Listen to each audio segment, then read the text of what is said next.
Krause Assistencial apresenta NAP TV.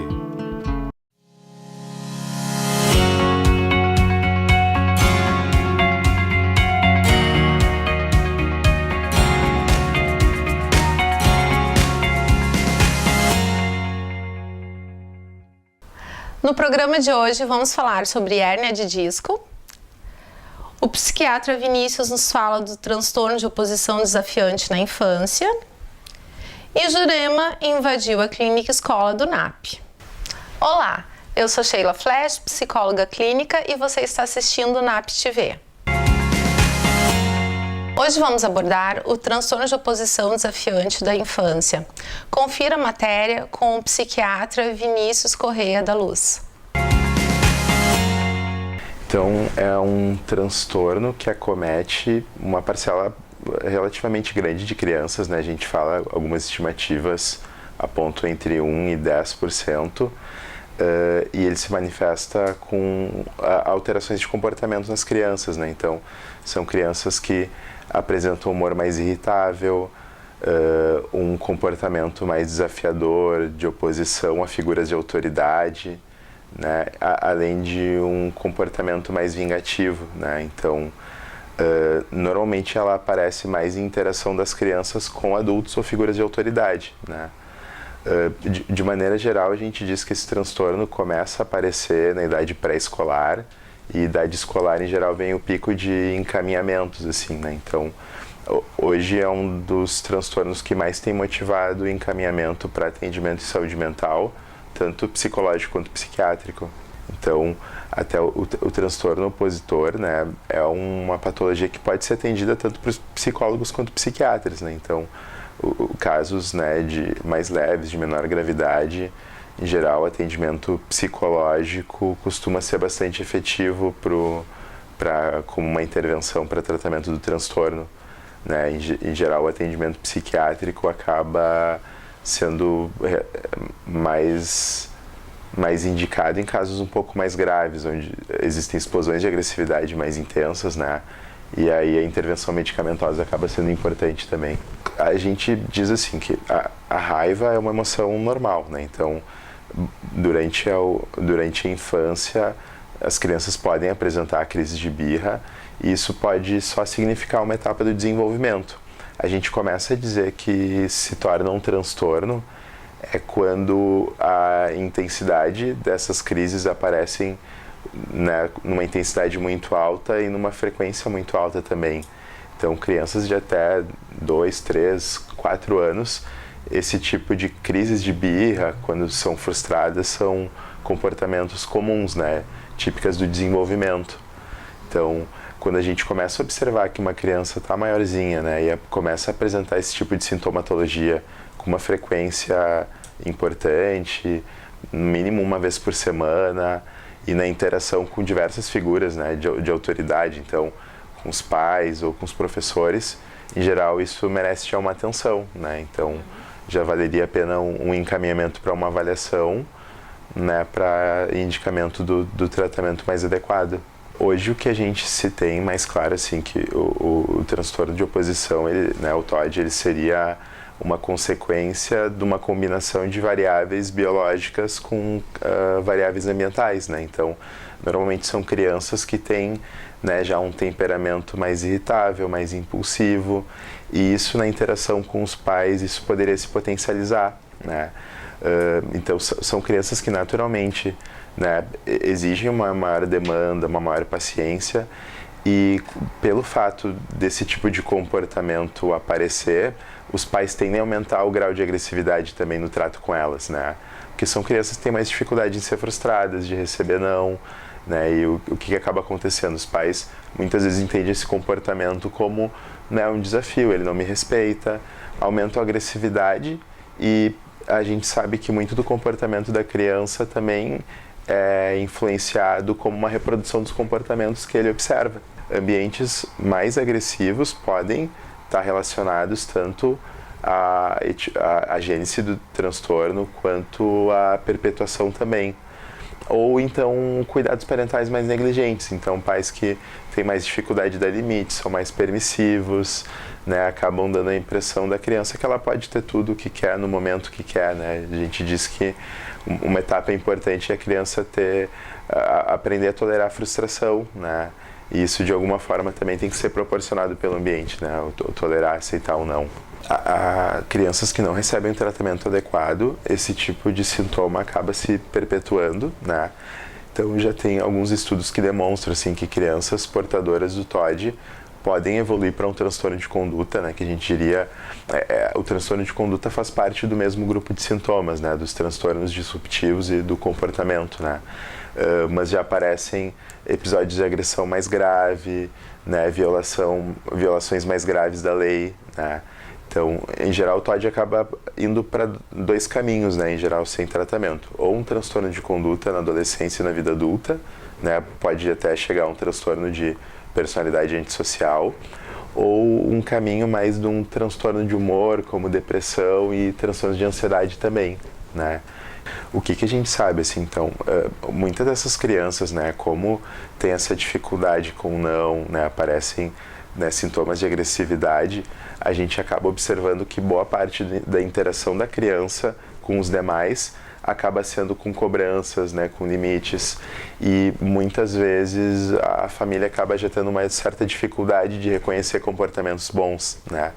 Tanto que a gente fala que uma etapa importante do tratamento é o tratamento principalmente psicoterápico, né, psicológico, é poder mostrar para as famílias a importância de elogiar, reconhecer bons comportamentos, né? Que a gente tem uma tendência a sempre reproduzir comportamentos que de alguma forma nos tragam alguma gratificação, né? Então o elogio sempre é um importante reforçador, né? Então o que a gente indica, assim, né? O que é importante? Os pais têm que proporcionar coisas boas para as crianças, né? Aquilo que tiverem ao alcance dela. Mas a gente diz assim que a gratificação imediata nem sempre é a melhor escolha, né? Então, né, por exemplo, lá pelas tantas a criança quer poder brincar, fazer alguma atividade do interesse dela.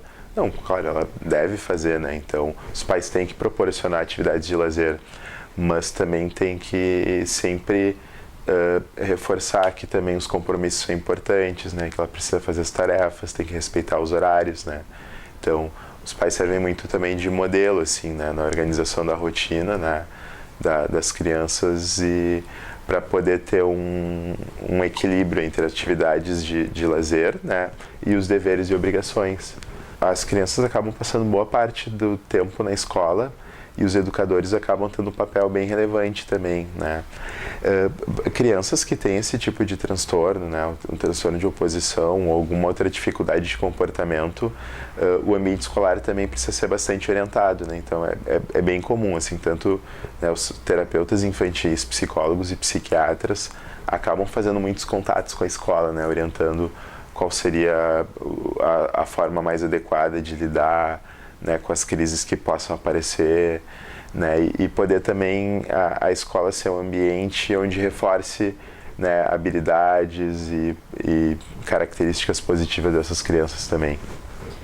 Se a gente tentar interagir com a criança no momento que ela está muito irritada, a tendência dela é entender aquilo como uma agressão, como uma ameaça, e a agressividade aumentar também, né? Então, o que a gente orienta, né? Que os pais possam direcionar as crianças até um ambiente onde elas possam se acalmar, né? E depois disso acabar conversando com a criança.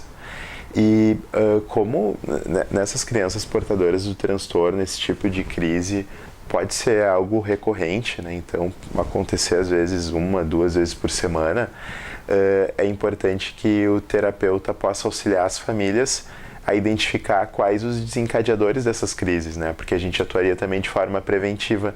A gente identificaria uma situação que poderia desencadear e as famílias já poderiam fazer combinações antes, né? Então, o que a criança ganha, o que ela perde, se tiver algum comportamento desse tipo, né? Então, essa noção de previsibilidade é muito importante para a criança, né?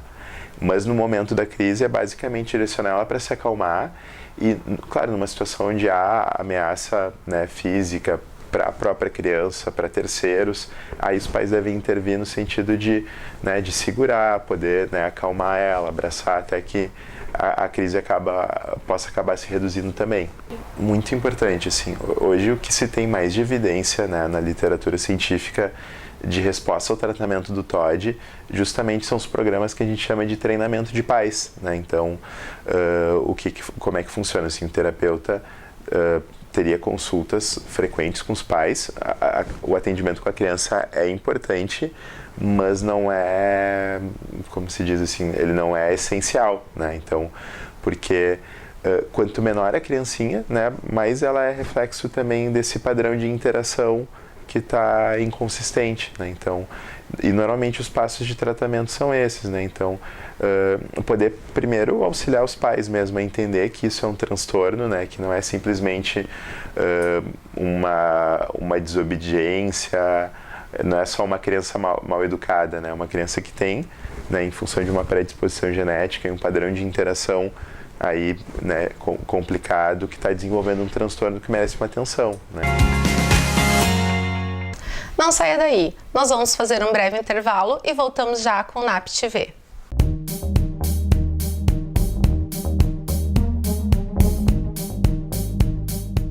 Estou chegando agora aqui no NAP como estagiária da abordagem sistêmica. Primeira vez que tem essa abordagem aqui no NAP, na oportunidade de estágio, é uma honra poder estar usufruindo disso. E o que eu estou curtindo muito aqui no NAP é de fazer parte dessa equipe e de estar vivendo esse momento que é único na graduação.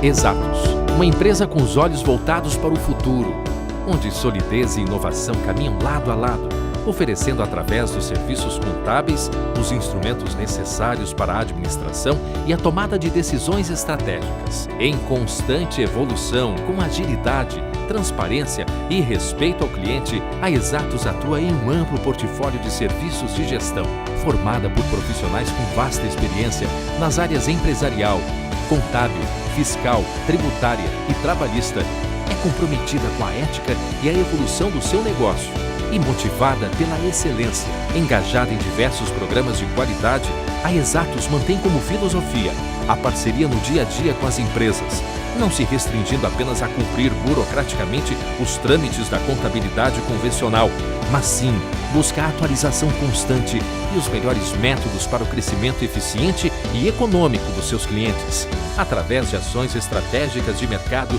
a Exatos passou a ampliar a sua estrutura, atendendo atualmente a empresas de várias cidades. Além disso, implementa diariamente práticas sustentáveis no seu dia a dia, gerando benefícios que vão além da conscientização e da preservação do meio ambiente. Com uma equipe unida e determinada, a Exatos desenvolve e realiza diversas ações socioambientais que beneficiam a comunidade onde está inserida.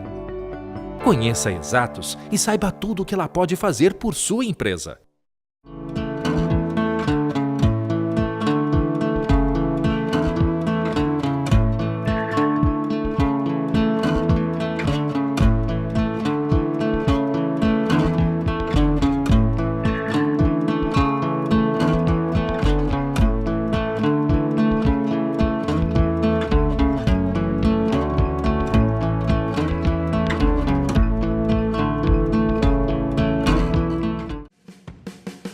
Domine suas ansiedades e fobias com a realidade virtual.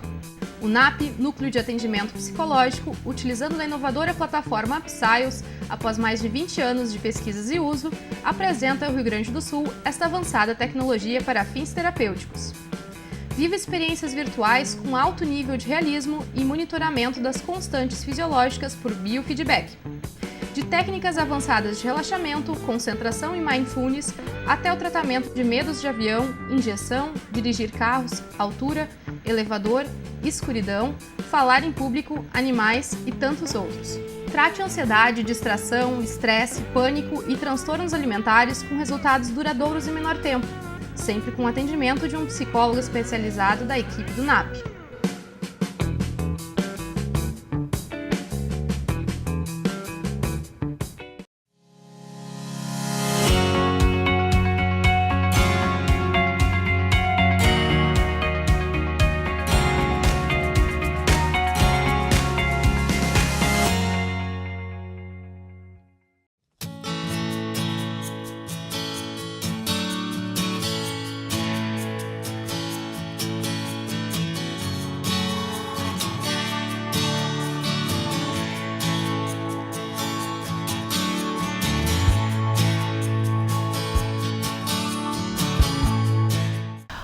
O NAP TV foi conversar com o quiroprata Thales M sobre hérnia de disco. Confira aí.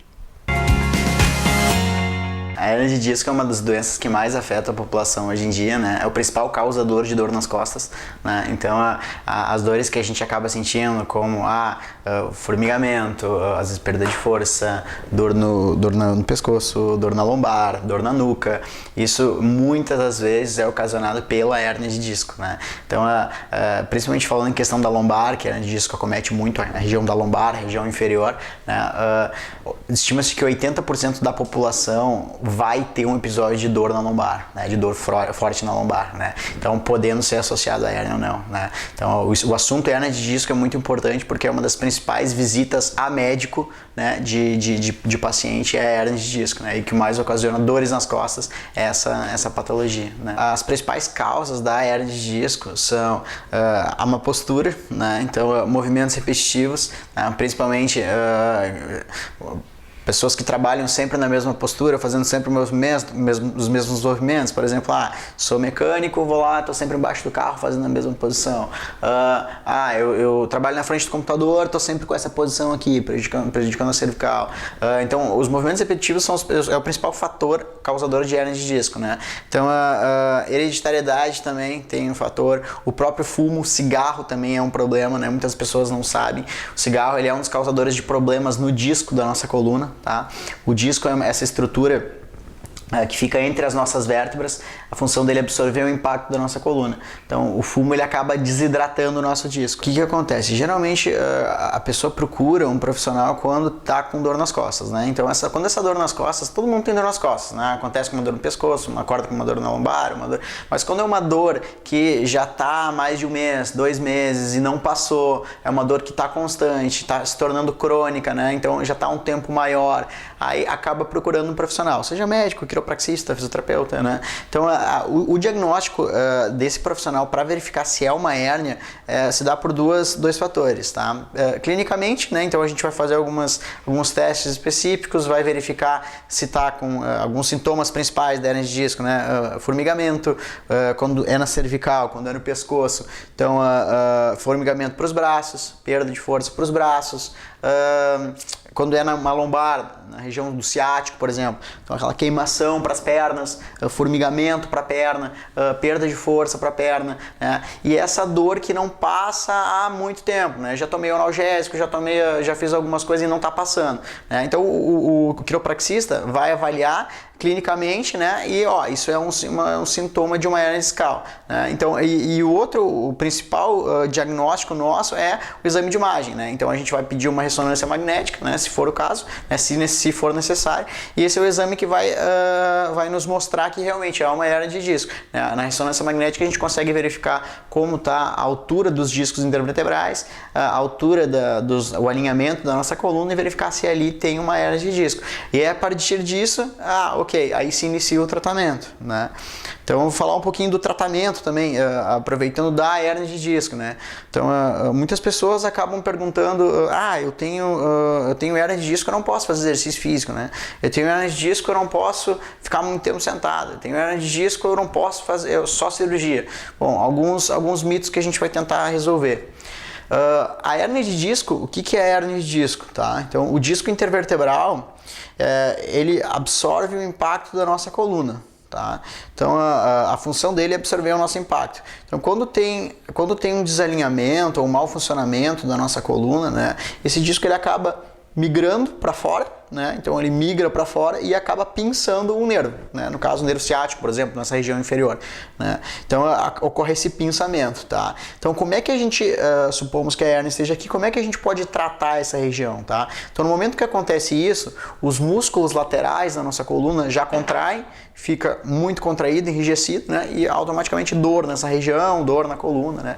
Então como é que a gente vai tratar isso de uma forma geral, né? Então muitas vezes é necessário fazer o uso de medicamentos, né, anti-inflamatório para diminuir essa inflamação, só que a gente precisa corrigir a causa do problema, que são esses desalinhamentos das nossas vértebras da coluna, esse mau funcionamento articular, tá?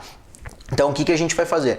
A gente vai usar algumas técnicas de alinhamento da coluna, da articulação, de tração, para liberar mais essa compressão nervosa, e a tendência é que o próprio corpo reabsorva esse material herniado. Tá? Isso é o normal, isso é o que a gente espera, né? Então, se tudo estiver funcionando bem, a articulação estiver funcionando de forma correta, o músculo estiver funcionando de forma correta, o próprio corpo vai absorver esse material herniado, né?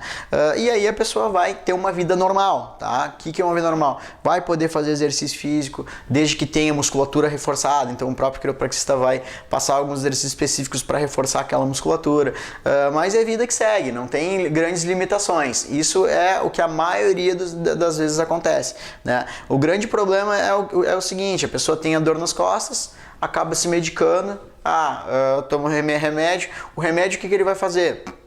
A longo prazo, se tu ficar sempre tomando o remédio ele vai tirar a dor ou a inflamação, que é um sinal do teu corpo que alguma coisa não está acontecendo bem, tá?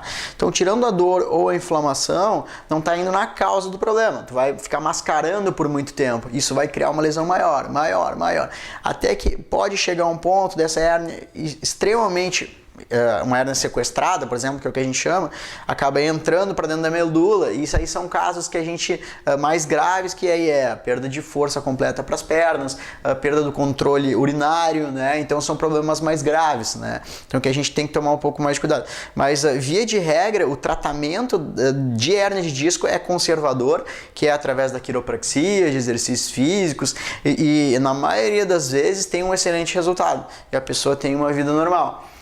Falando um pouco sobre a parte de cirurgia relacionada à hérnia de disco, hoje os estudos apontam que apenas 10% das pessoas necessitam fazer cirurgia de coluna para a hérnia de disco. Então é um número baixíssimo. O resto das pessoas que têm hérnia de disco, o ideal, a forma correta é o tratamento conservador, que já tem um estudo, uma evolução significativa, satisfatória. O que acontece é o seguinte: a maioria dos pacientes que chegam ao meu consultório tem esses movimentos repetitivos relacionados ao trabalho, né? Então não tem como eu pedir para ele parar de trabalhar se é isso que ele faz, né? Então o que a gente vai tentar fazer? Eu vou tentar verificar quais são esses movimentos que ocasionaram, por exemplo, falando em movimento repetitivo, que ocasionaram essa hérnia de disco dele, para a gente tentar corrigir, né? Então tentar fazer de forma um pouquinho melhor no trabalho dele. E sim, aí entra outra parte, uma parte que provavelmente ele não fazia antes, né? Que é diminuição de peso,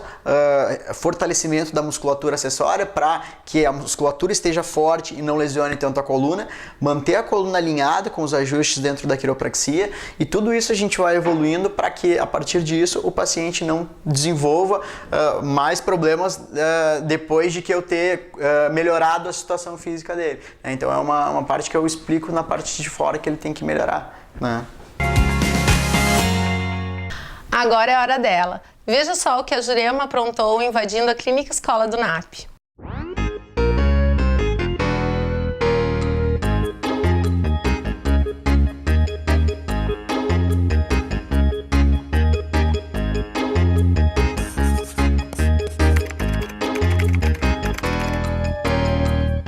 Gente, hoje eu vou fazer uma coisa diferente. Sabe o que tem aqui nesse NAP? Tem os estagiários, os futuros psicólogos. Eu vou lá ver lá com eles. Vem comigo, vem.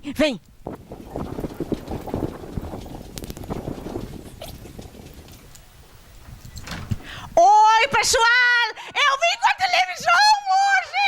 Eu vim fazer as perguntas pra vocês! Ou vocês fazem as perguntas pra mim! Olha aqui, pessoal! Eu tô aqui com os estagiários aqui do NAP. O que eles fazem? Eles são tudo futuro psicólogo. Mas tem os momentos que eles fazem a reunião deles. E nessa reunião, eles têm também pipoca, chimarrão, são gente também, né? Comem, bebem, não são pessoas que não pensam. Assim também são os psicólogos. Os psicólogos são tudo pessoa normal. As pessoas que comem, tomam chimarrão, tudo a mesma coisa. Então eu vim aqui hoje, entrei de surpresa, peguei elas de surpresa. E eu vou fazer umas perguntas pra elas. Vamos ver, fazer umas perguntas. Começar com essa aqui. Essa aqui. Eu sei os nomes delas, mas vou perguntar. Como é teu nome? Bruna. Eu, a Bruna? Essa é a Bruna. Eu sou a Jurema. Oi. Eu vou fazer as perguntas. Você tá atendendo já aqui no NAP ou você tá só vendo aqui conversar, comer pipoca e tomar chimarrão? Não, eu tô atendendo. Eu atendo 3 pacientes, uma criança, um adolescente e um adulto. Que legal! As 3 coisas ela faz já. Vocês viram que legal? Ela atende criança, adolescente e adulto. Viu? Tamo legal, tamo importante isso. Agora tem que estar tomando chimarrão aqui, né? Como é que é teu nome? É Ana Júlia. Ela é Ana Júlia, eu sou a Jurema. Oi, chama aqui. Você também atende assim mais um tipo de gente? Ou você atende outro tipo de gente e você atende toda a gente pendurada, misturada? Eu atendo mais crianças agora. Ah, que legal! E a gente quando atende criança, como é que a gente atende criança assim? A gente atende conversando assim também, que nem gente grande? Não, a gente tem que brincar bastante e... Gostei! Vamos vir brincar então! Mas faz o que brincando daí? O que acontece na hora da brincadeira? a gente brinca, conversa, entende um pouco do que está acontecendo com a criança e assim vai trabalhando. Que legal! Tu sabe que a minha filha psicóloga disse, né? As crianças vai brincando e vai elaborando os problemas. O adulto elabora os problemas conversando, assim que eu converso. Bastante. As pessoas, as crianças não conseguem conversar, né? Agora nós vamos ver os nomes das outras. Vamos? Então vem. Essa aqui já tem um livro bonitinho, ó como elas estudam, ó. Oficina sobre sexualidade. Sexualidade e gênero. Você é a? Rebeca. Oi, Rebeca, eu sou a Jurema, Rebeca, viu? E tu, Rebeca, assim, atende também mais criança, mais adulto? O que que tu faz? No momento eu atendo só a criança. Que legal! E tu sabe que pode pegar especialidade só de uma coisa. Essa aqui tá ficando especialidade já, né? Tá ficando especialidade. E oi, tu? E tu aí sentadinha, a última, mais perto das pipocas. Ela tá... Você é a? Josi. Ó, a Josi, Jurema, Rebeca, Bruna, Ana, tudo apresentada. E você conta aqui pra nós, Josi. Você faz tempo já que tá de estagiária? Faz 1 ano e meio. Nossa, essa já tá terminando, que nem a outra ali também. Já estão tudo terminando já, tu viu? E você atende o que mais, assim? Bem diversificado. Ó, ela já... Ah, desculpa, eu corto.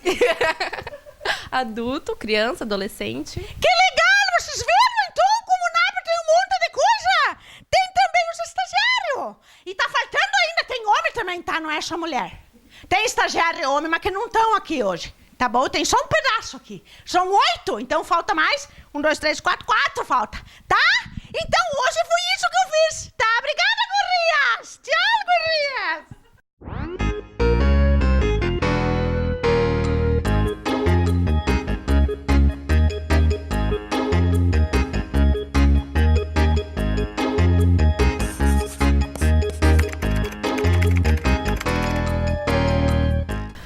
O programa está terminando, mas você segue com a gente nas redes sociais, Facebook ou YouTube, ou entre em contato conosco e sugira um tema do seu interesse. Você fica agora com a programação da Vale TV. Nos vemos na próxima semana. Krause Assistencial apresentou NAP TV.